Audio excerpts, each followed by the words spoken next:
Okay, let's just unpack this right away. It is Tuesday, February 24th, 2026. And if you're anything like me, you've probably spent the last 3 months, in the gym or just drilling against a wall. Right, surviving the winter. Exactly, surviving the winter.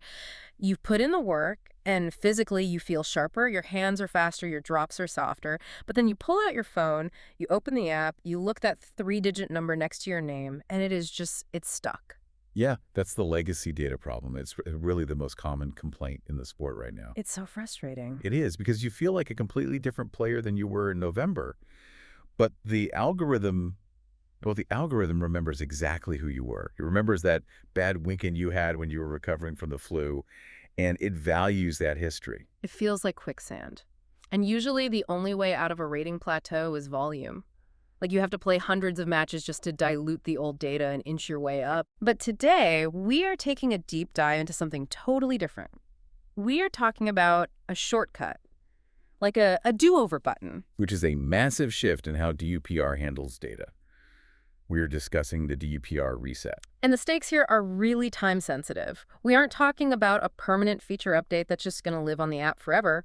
We're talking about a very specific window. Registration is open right now, but the actual play window runs from March 16th to May 17th, 2026. So our mission today is to just tear this apart. We need to understand exactly how this works because the marketing claims it is totally risk-free, which frankly sets off my skeptical alarm bells. Oh, a healthy skepticism is definitely good here. Yeah. While the concept is simple, a chance to recalibrate your rating, the execution has some very strict guardrails. Right. It's not a magic wand where you just pay a fee and magically get a higher number. It's a statistical opportunity. Okay, so we really need to look at the fine print then. We're going to cover the cost, these no-lose mechanics, and the very specific rules of engagement regarding who you play and how those scores get verified.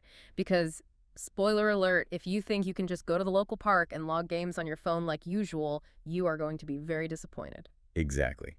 This is all about building a high-integrity data set. So let's start with the core concept. What actually is the reset?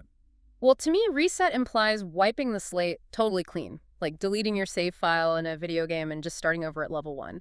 But that's not quite what this is it? No. Reset is actually a bit of a misnomer here. It's more like a shadow rating or a parallel calculation. A shadow rating. Right. Normally, your rating is a weighted average of your entire history decaying over time. But when you buy into the reset, DUPR essentially opens a secondary ledger just for you. From March 16th to May 17th, it tracks your performance in a silo. So it's watching me twice. Correct. It's calculating what your rating would be if we only looked at this specific 2-month period. Then at the very end of the window, it runs a simple logic gate. It compares your shadow rating, this new performance, against your old stuck rating. And this is where that risk-free part comes in. Yes. If the shadow rating is higher, meaning you really have improved over the winter, the system adopts that new number. It overwrites your history. But if the shadow rating is lower, or even exactly the same, the system just discards it. Wow. You revert to your original rating as if the reset never even happened. That is the no-lose scenario we found in the source text. I think the exact quote was, let me find it, "Players' ratings can either move up or go back to the original state. They won't move down." Which is absolutely brilliant from a psychological perspective. It solves ladder anxiety. Oh, for sure. We see so many players who just stop playing rated matches entirely because they are terrified of dropping from a 4.0 to a 3.9. They just park the bus. Right, they protect the rating. Exactly. But this mechanism incentivizes you to go out and play your absolute hardest against the best competition you can find, because the downside risk is mathematically zero. Well, financially, it's not zero. The price of admission here is $34.99 USD per player. True. That is the premium you pay for the option. In finance terms, you're basically buying a call option on your own performance. You pay $35 for the right to capture the upside while fully insuring yourself against the downside. For a 2-month window, $35 feels pretty strategic. It's low enough that anyone serious about their game will pay it, but high enough to stop people from just creating 5 burner accounts and spamming the system. Exactly. Now, who is actually allowed to do this? Is it gated by skill level, like only pros or only amateurs? No gates at all. The No. sources are very clear on this. This is available globally to any player who already has a DUPR rating. Doesn't matter if your reliability score is extremely low or incredibly high. If you have a number, you can reset it. Okay, so I've paid my $35. I'm locked in. The window opens March 16th. This is where we really need to get into the weeds, because the rules of engagement are strict. I can't just play one amazing game against a newbie, win 11-0, and claim my new 6.0 rating. Definitely not. Yeah. You need statistical significance. One game is an anecdote. It's not data. The threshold to qualify for the reset is a minimum of 8 matches. 8 matches. That sounds kind of low, actually. I feel like I could knock that out in a single weekend. You could, absolutely. Mm. But you have to be very careful about who you play with. This is where the algorithm tries to protect itself from manipulation. If you are resetting your doubles rating, you have to complete those 8 matches with at least 2 different partners. Wait, really? Why does that matter? Why can't I just play with my regular tournament partner? We always play together. Because of a statistical problem called collinearity. Collinearity. Yeah. If you and I play every single game together as a team and we win all of them, the algorithm has a very hard time figuring out why we won. Oh. Did we win because you are amazing? Did we win because I am amazing?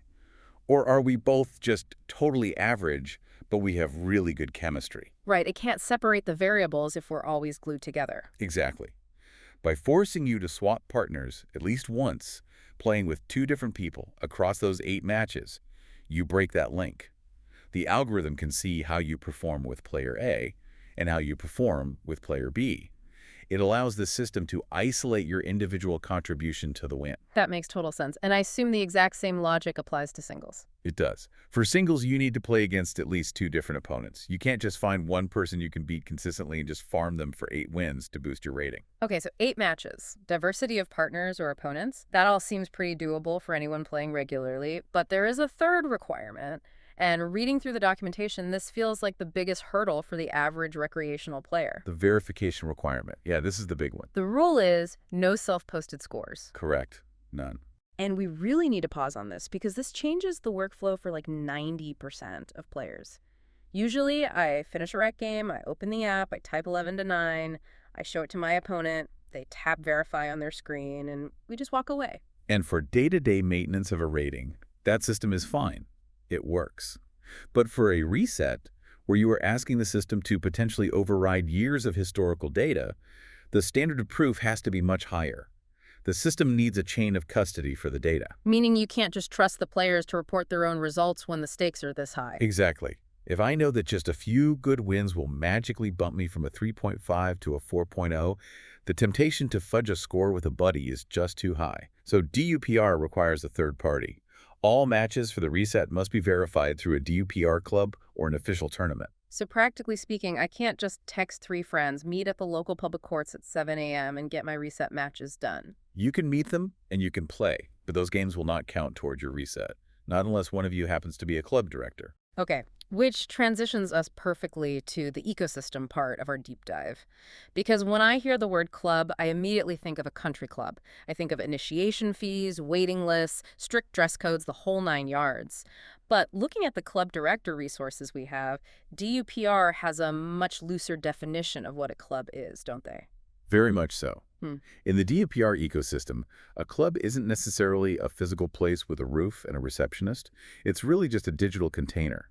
The source material explicitly says whether you are a group of friends that live in the same neighborhood, a new facility, or a massive franchise, you are a pickleball club in our eyes. So my Tuesday night group, which is literally just 12 of us with a group text thread, we could be a club. Absolutely. One of you just needs to log into the dashboard, click Create Club, and suddenly you become the club director. And what actual power does that director have? They become the validator. Instead of players entering scores on their own phones, the club director inputs the matches into the system. They are essentially notarizing the event. They are saying, I organized this, these people played, and this score is real. Does that really solve the cheating problem, though? Because if I'm the director and I'm also playing in my own Tuesday night group, couldn't I just input fake scores for myself? You could, but it entirely shifts the liability.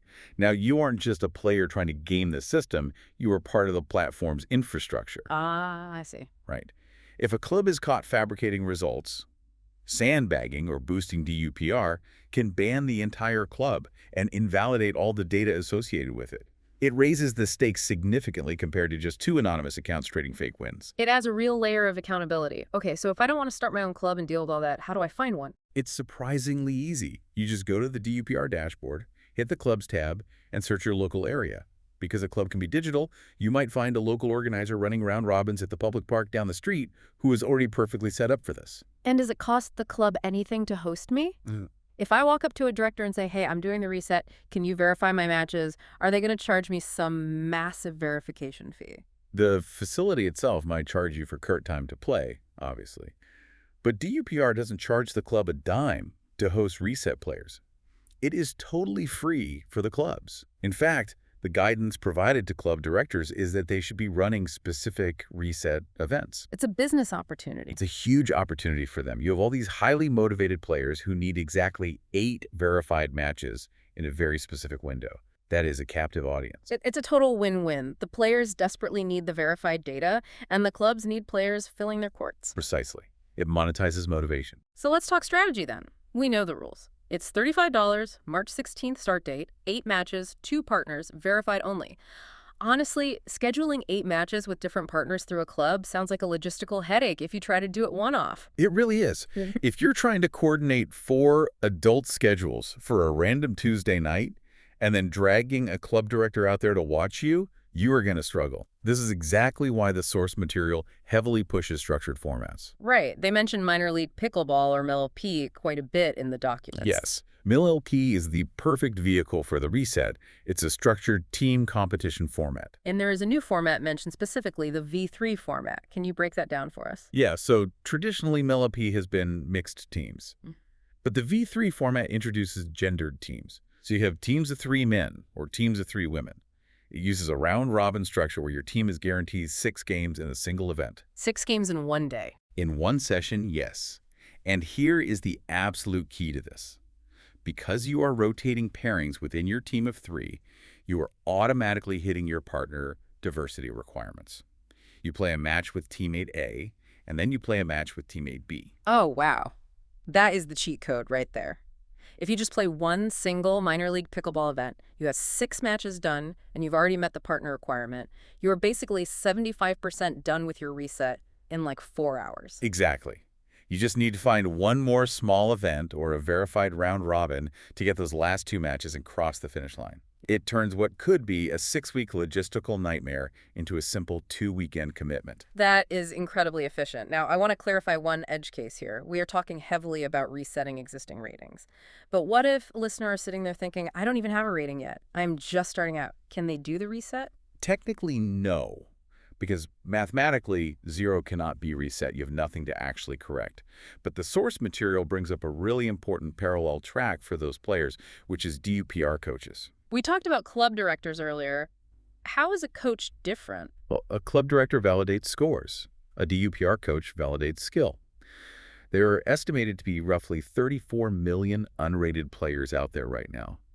If you are one of them, you don't need a reset. You need a baseline assessment. A certified coach can put you through specific drills, evaluate your mechanics, and then log an official initial rating for you. So the reset is for fixing a broken rating, and the coach is for creating a brand new one. Correct. But both programs are trying to solve the exact same underlying problem, which is data accuracy.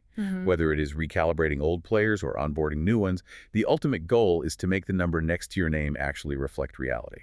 One last detail on the ecosystem side. The sources mentioned DUPR Plus Euro. Is this required? Do I need to subscribe to the Plus service to buy the reset? No, they are completely decoupled. DUPR Plus is the subscription tier for advanced analytics, an ad-free experience, that sort of thing. Interestingly, though, the documents pitch DUPR Plus More as a tool for club directors to resell. Clubs can buy memberships at wholesale rates and bundle them into their own club dues. Oh, like join our local league, get free court time, and get deeper stats on your game. Exactly. It's a value add for the club itself, Yeah. not a requirement for the reset participant at all. Okay, let's bring this all together. We have the what and the how. But I really want to zoom out and talk about the why. Why go through all this trouble? Why is the pickleball community demanding this feature so loudly? Because in modern pickleball, the metric has literally become the product. Your rating is your passport. It dictates who will even step on a court with you. It determines which open play session you are allowed to join. It determines which tournament bracket you qualify for. It's basically a velvet rope. It is entirely a velvet rope. And if that number is wrong, specifically, if it is too low, you are locked out of the experiences you are actually capable of handling.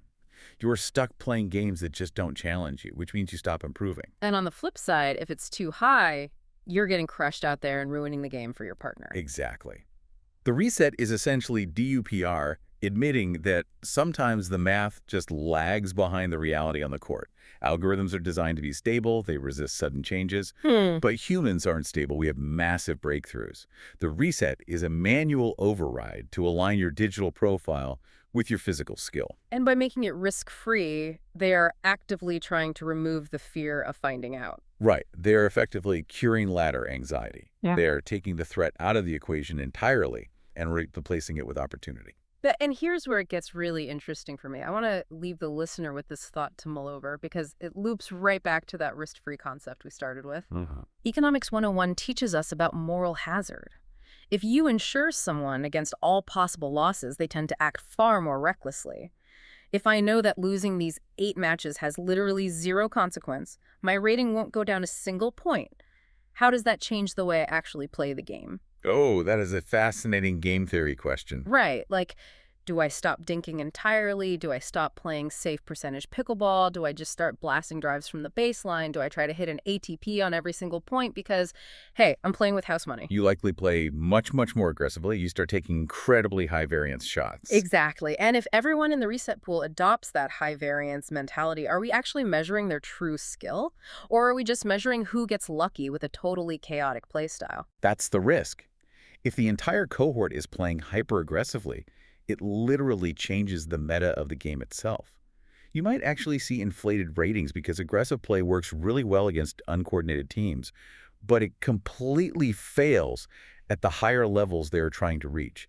So the data generated during the reset might be skewed by the very psychology that makes the reset attractive in the first place. It is a massive social experiment, and we are all the lab rats. Indeed we are. So here is your marching order. Go to the app, check your rating. If it feels stale, if you feel like you are a 4.0 trapped in a 3.5's body, this is your window. Registration is open right now. The play window opens March 16th. And remember the checklist. It's $35, 8 matches, 2 different partners, verified only. Do not rely on self-posting. Go find a club, get your matches in, and let's see if you can finally break that plateau. Thanks for diving in with us today. See you on the courts.